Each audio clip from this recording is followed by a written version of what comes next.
সত্যকে ঢেকে রাখা মানুষের পরিণতি। মানুষ সত্যকে চিনেও অনেক সময় সত্যকে গ্রহণ করতে চায় না। সে নিজের বিবেকের কণ্ঠস্বরকে চুপ করিয়ে দেয়। লোভ তার চোখকে অন্ধ করে ফেলে। অহংকার তার হৃদয়কে কঠিন করে তোলে। পাপ প্রথমে মিষ্টি মনে হয়, কিন্তু তার শেষ পরিণতি ভয়ঙ্কর।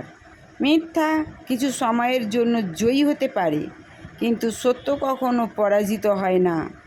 মানুষ যখন সত্যকে লুকিয়ে রাখে, তখন সে নিজের জীবনকেই অন্ধকারে ঠেলে দেয়।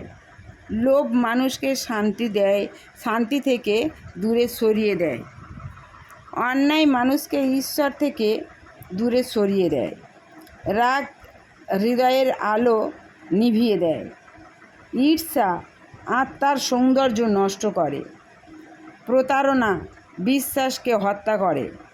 স্বার্থ মানুষকে একদিন নিঃসঙ্গ করে তোলে। পাপের পথ শুরু হয় ছোট একটি সিদ্ধান্ত দিয়ে, কিন্তু তার শেষ হয় গভীর অনুশোচনায়।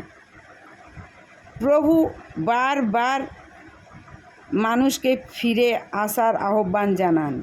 তিনি বলেন, সত্যকে গ্রহণ করো, পাপকে ত্যাগ করো, ভালোবাসাকে গ্রহণ করো, ক্ষমাকে হৃদয়ে স্থান দাও, মানবতাকে জীবনের অলংকার বানাও।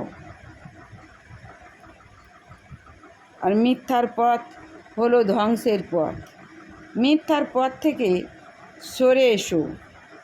পাপকে হত্যা করো, ভালোবাসাকে গ্রহণ করো, ক্ষমাকে হৃদয়ে স্থান দাও, মানবতাকে জীবনের অলংকার বানাও।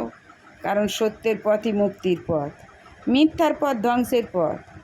আজও সময় আছে, নিজে বদলে ফেলো, প্রভু আলোকে গ্রহণ করো, তাহলেই জীবন আশীর্বাদে পূর্ণ হয়ে যাবে।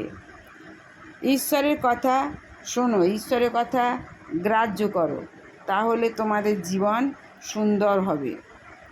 আর তোমরা ঠিক পথে, সত্যের পথে থাকো, সত্যই তোমাদের শক্তি দেবে। ভালো থেকো, সুন্দর থেকো, সুস্থ থেকো, আর আমার ভালোবাসা নিও।